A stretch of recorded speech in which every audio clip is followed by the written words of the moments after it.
महेंद्र नगर नाम का एक गांव था, जहां सोमनाथ नाम का एक व्यक्ति अपनी पत्नी सावित्री के साथ रहता था। सोमनाथ का 1.5 साल का बेटा और एक 5 साल की बेटी थी। सोमनाथ बहुत मेहनती किस्म का व्यक्ति था, जो गांव के लोगों द्वारा दिया गया काम और मिले पैसों से घर चलाया करता था। लेकिन कुछ दिनों से सोमनाथ को कोई काम नहीं मिल रहा था, इसलिए वो काम की तलाश में यहाँ वहाँ भटक रहा था। तभी एक दिन, अजी क्या हुआ, आ गए आप? आज आपको कोई काम मिला क्या? नहीं सावित्री, आज भी कोई काम नहीं मिला। तो क्या आज भी हम सबको भूखे ही सोना पड़ेगा? सोमनाथ के पास कोई जवाब नहीं था, इसलिए वो दुखी मन से अपना सिर झुका लेता है। वहीं उसकी पत्नी भी समझ जाती है कि आज फिर इन सभी को भूखा ही सोना पड़ेगा। इन लोगों को करीब 3 दिन से कोई खाना नहीं मिला था।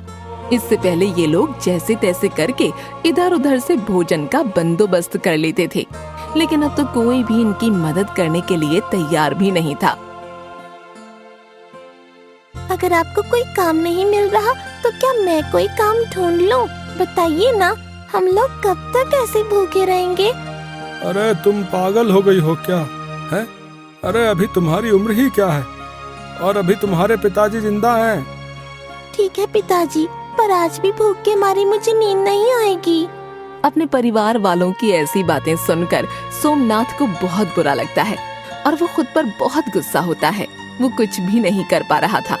इसके बाद सोमनाथ गुस्से में घर से निकल जाता है। तभी उसे रास्ते में 2 औरतें बात करती हुई दिखाई देती हैं। अरे आज तो जया दीदी के घर में भी चोरी हो गई है। ये चोर तो बड़े बदमाश हैं, लगातार नए नए घरों में चोरियां करते जा रहे हैं। अरे कितनी चोरियां करेंगे? चोरी किया हुआ पैसा कभी हजम होता है क्या?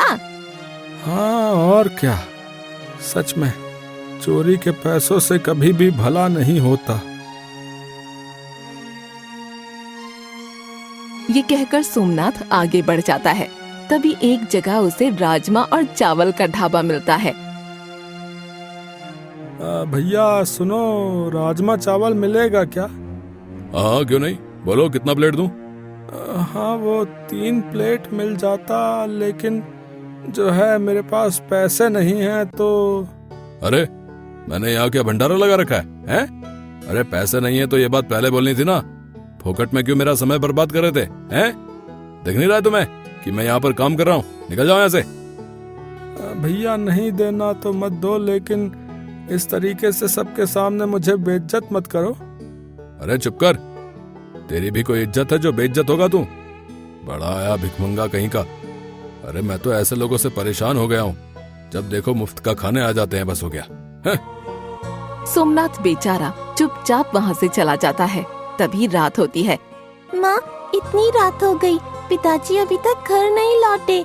माँ मुझे तो बहुत डर लग रहा है। डर मत राधिका, तेरे पिताजी आते ही होंगे। तब तक तू ये बेर खा ले, इन्हें मैंने बड़ी मुश्किल से ढूंढा है। तभी सोमनाथ आ जाता है। तुम सबको भूख लग रही होगी ना, ये लो, ये कचौड़ियाँ खा लो। वाह पिताजी, आप सच में कचौड़ियाँ लेकर आए हैं? क्या अजी, कचौड़ियाँ कहाँ से आई? आपको कोई काम मिल गया क्या?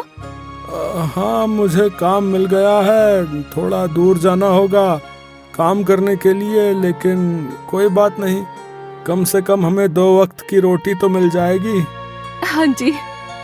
दूसरी ओर गांव के मुखिया बहुत परेशान थे, क्योंकि गांव में लगातार चोरियों की संख्या बढ़ती ही जा रही थी। अरे गोपाल, अरे जल्दी बताओ, कुछ पता चला कि चोर कौन है और कहाँ से आता है? मुखिया जी, हमें उस चोर के बारे में कुछ भी पता नहीं चल रहा है। पता नहीं वो कहाँ से आ रहे हैं। हमें तो लगता है वो चोर बहुत तेज है, बड़ी सफाई से चोरी करता है। वो चोर चाहे जितने भी तेज हों, उनका पकड़ा जाना बहुत जरूरी है। इधर सोमनाथ हाथ में कुछ राशन लेकर घर की ओर जा रहा था। थोड़ी देर में वो घर पहुंच जाता है। सावित्री ये लो, मैं करीब 11 दिन का राशन लेकर आया हूँ। इसमें कुछ दाल है, शक्कर और चावल है। राशन देखकर पूरा परिवार बहुत खुश होता है। इसके बाद सावित्री सभी के लिए भोजन पकाती है। इतने दिनों के बाद सभी लोग भरपेट भोजन करते हैं। अपने परिवार को भरपेट खाना खाते देख सोमनाथ की आंखों में आंसू आ गए थे। अजी क्या हुआ, आप रो क्यों रहे हैं? मुझे पता है, रोइए मत, देखना भगवान की कृपा से सब अच्छा हो जाएगा। हाँ सावित्री, ऐसा ही हो। इस तरह सोमनाथ अपने परिवार का पेट भरने लगता है। लेकिन तभी एक रात को उसके 1.5 साल के बच्चे मुन्नू की तबीयत अचानक खराब हो जाती है। उसे बहुत तेज बुखार आता है। मन्नू की तो तबीयत बहुत खराब हो गई है, उसके लिए दवाई लानी ही होगी। अजी, लेकिन आप दवा कैसे लाएंगे? कल ही तो आपने कहा था कि आपके पास 1 रुपया भी नहीं है। हाँ कहा तो था, लेकिन अजी, आपने सेठ जी से पैसे उधार क्यों नहीं ले लिए? बाद में उन्हें पैसे वापस कर दीजिएगा ना।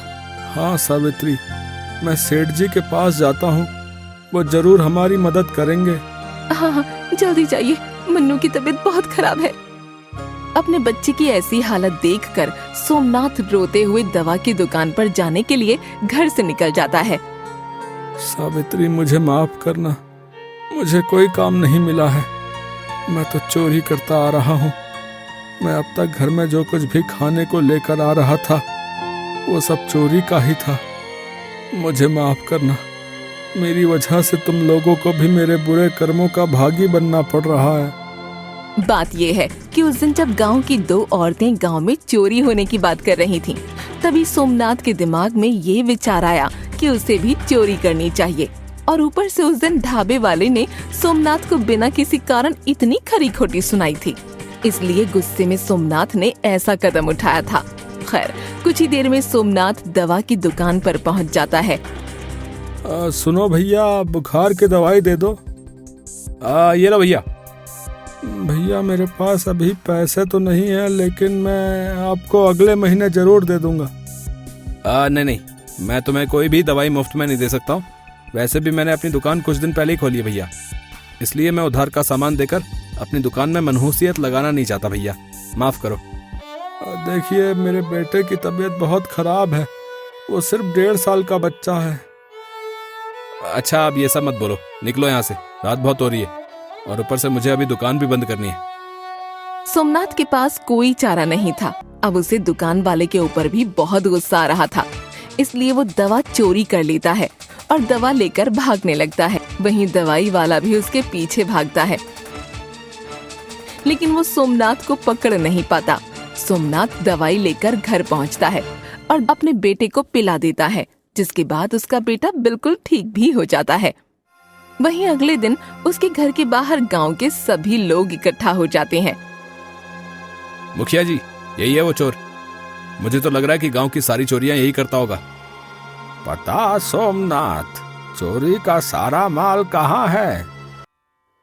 मालिक, मैंने वो सब बड़ी चोरियां नहीं की हैं, मेरा विश्वास मानिए। आप तो मेरी हालत देख ही सकते हैं कि मैं कितना गरीब हूँ।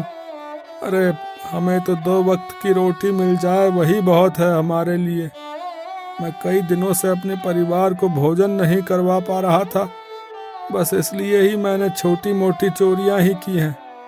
उसके लिए मैं आप सभी से क्षमा मांगता हूँ। मैं आपसे वादा करता हूँ कि मैं सारी भरपाइयाँ कर दूंगा। मुखिया जी, ये झूठ बोल रहा है। कोई चोर ये नहीं बोलता है कि वो चोर है। हो सकता है कि इसने सारा माल कहीं और छुपा रखा हो। सोमनाथ, गोपाल सही कह रहा है। अब से तुम्हारा इस गांव में हुक्का पानी बंद और हम तुम्हें इस गांव से निष्कासित करते हैं। इसके बाद सोमनाथ निराश होते हुए आंखों में आंसू लेकर अपने परिवार के साथ गांव से निकल जाता है और घने जंगल में रहने लगता है। सावित्री, हम यहीं पर एक झोपड़ी बनाकर रह लेते हैं। लेकिन गांव वालों को पता चला तो वो लोग हमें जिंदा नहीं छोड़ेंगे। तुम चिंता मत करो, यहाँ गांव वाले जल्दी नहीं आएंगे, लेकिन हमें थोड़ा सा सावधान रहना होगा क्योंकि ये जगह ज्यादा सुरक्षित नहीं है। इन लोगों के पास कोई चारा नहीं था, इसलिए लोग जैसे तैसे डरते हुए भी यहीं पर रहने लगते हैं।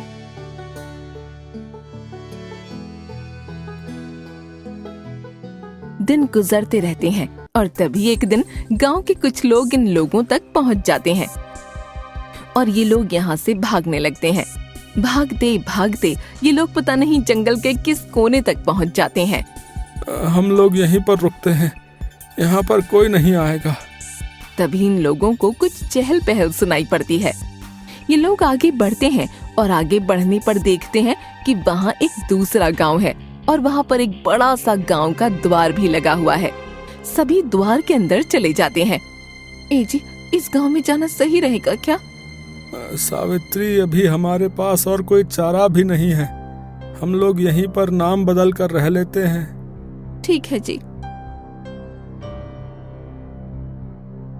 आप लोगों का हमारे गांव में स्वागत है। बताइए, हम लोग आपकी क्या सेवा कर सकते हैं?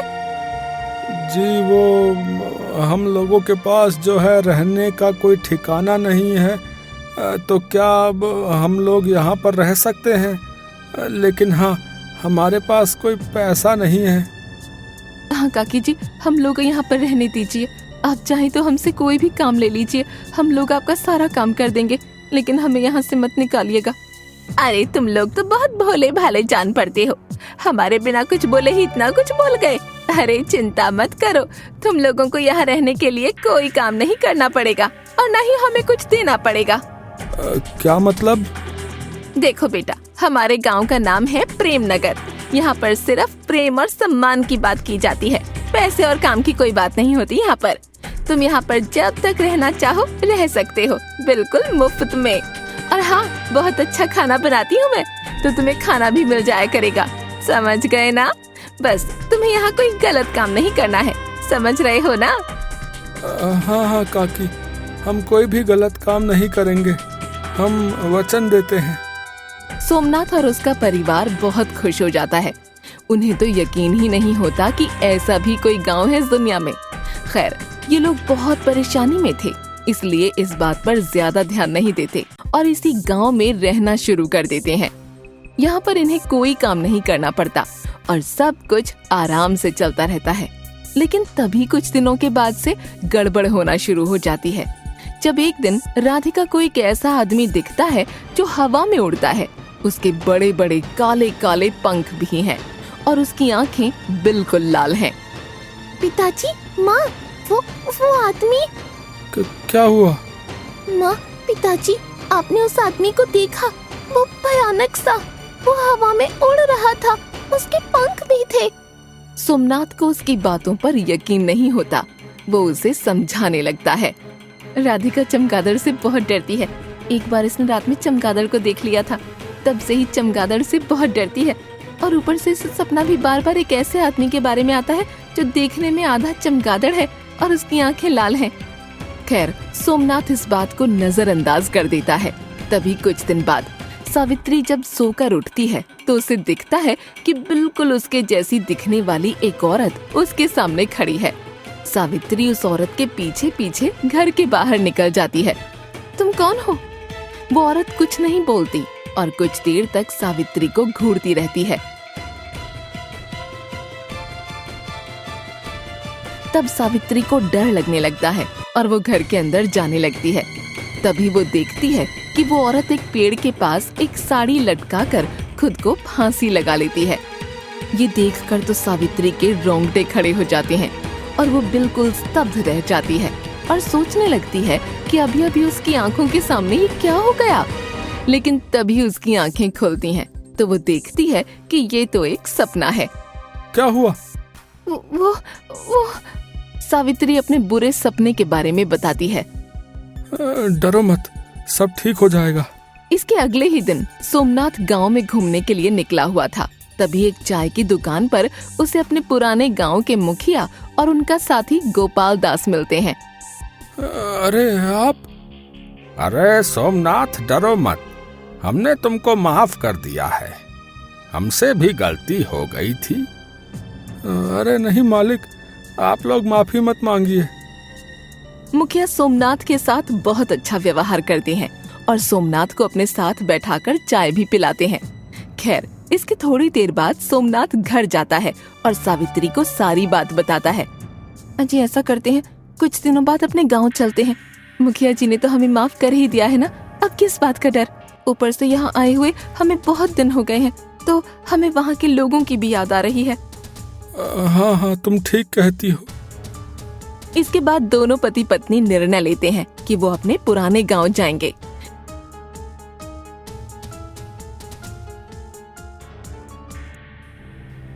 इस निर्णय के अनुसार वो लोग अपने गांव चले जाते हैं।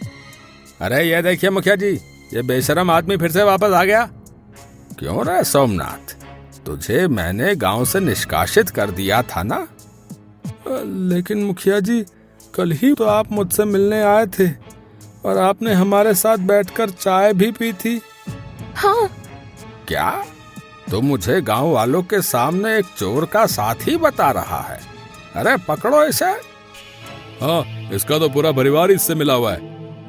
इसके बाद उन लोगों को काल कोठरी में बंद कर दिया जाता है, लेकिन वो लोग जैसे तैसे रात के समय काल कोठरी से भागकर उसी जंगल में पहुंच जाते हैं और वो लोग द्वार के अंदर चले जाते हैं। लेकिन द्वार के अंदर जाने पर सुबह का समय हो रहा था। अरे सावित्री, हम लोगों को गांव से यहाँ तक आते हुए इतनी देर हो गई कि यहाँ सुबह हो गई, और तो और हमें सूरज उगते हुए भी दिखाई नहीं दिया। अजी, हमें चलते चलते समय का ही नहीं पता चला होगा। पिताजी, उस आदमी को देखिए, मैंने उसे गांव जाते समय देखा था। उस समय वो वहीं पर था और अभी भी वो वहीं पर खड़ा है। सोमनाथ को समझ में नहीं आता कि आखिर ये सब हो क्या रहा है। शाम होती है। अजी, मुझे कुछ समझ में नहीं आया, गांव के मुखिया वहाँ पर आपसे मिलने की बात को इनकार क्यों कर रहे थे? पता नहीं सावित्री, उस दिन माफ कर दिया बोले और गांव में सबके सामने पलट गया।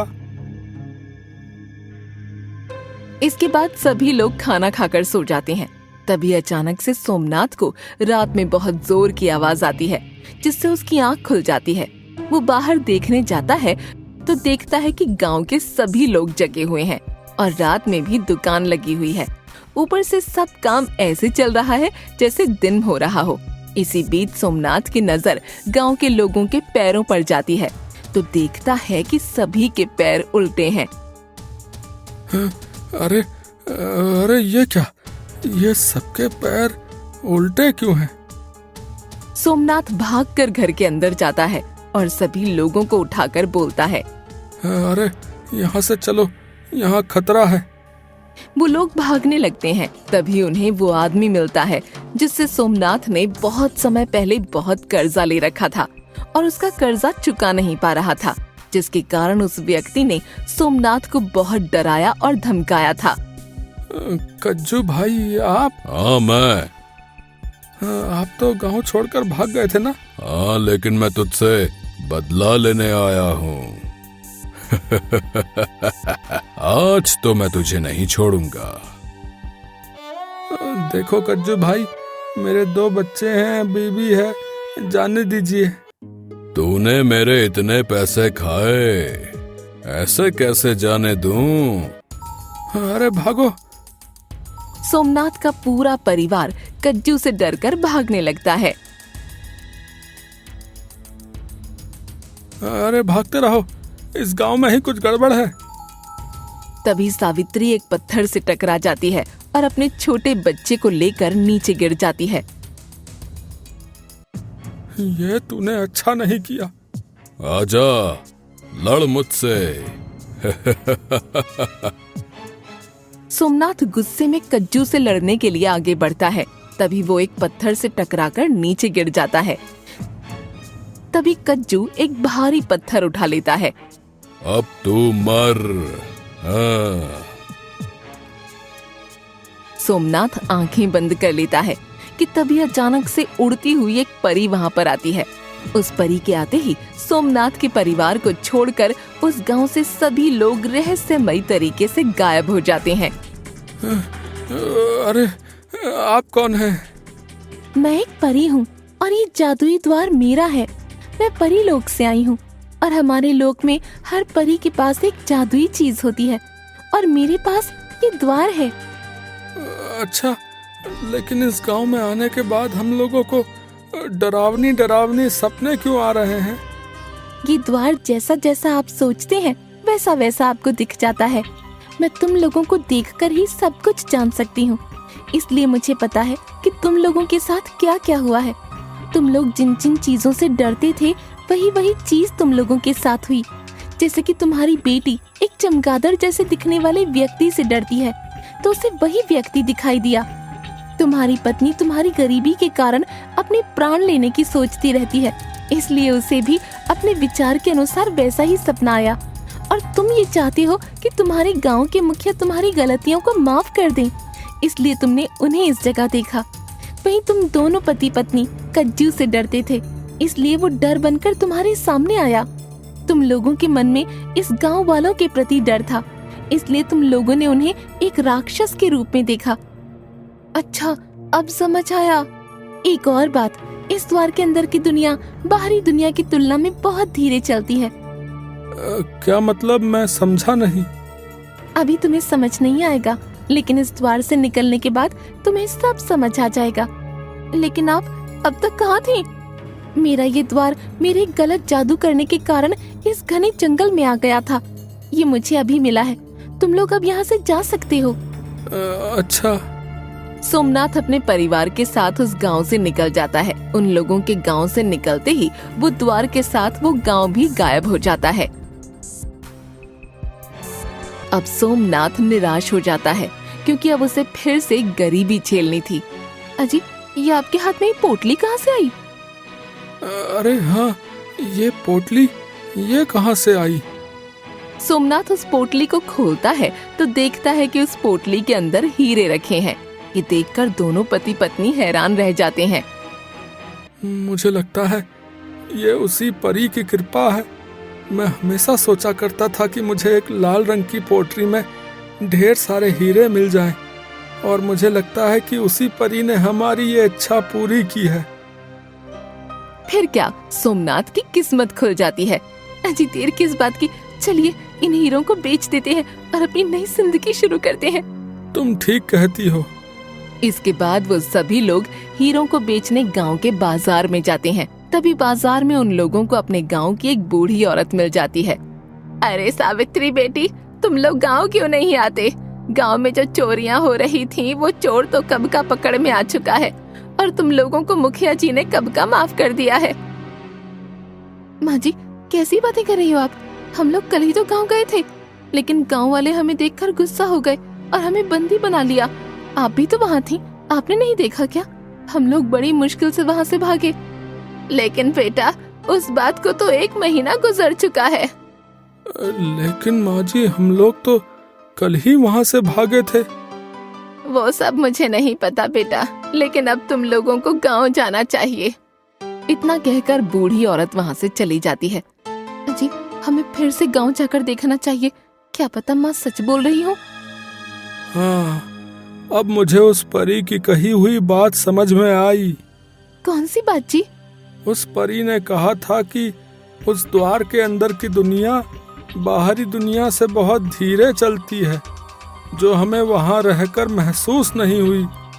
इसका मतलब उस द्वार में अंदर जाने के बाद इस बाहरी दुनिया में 1 महीना बीत गया।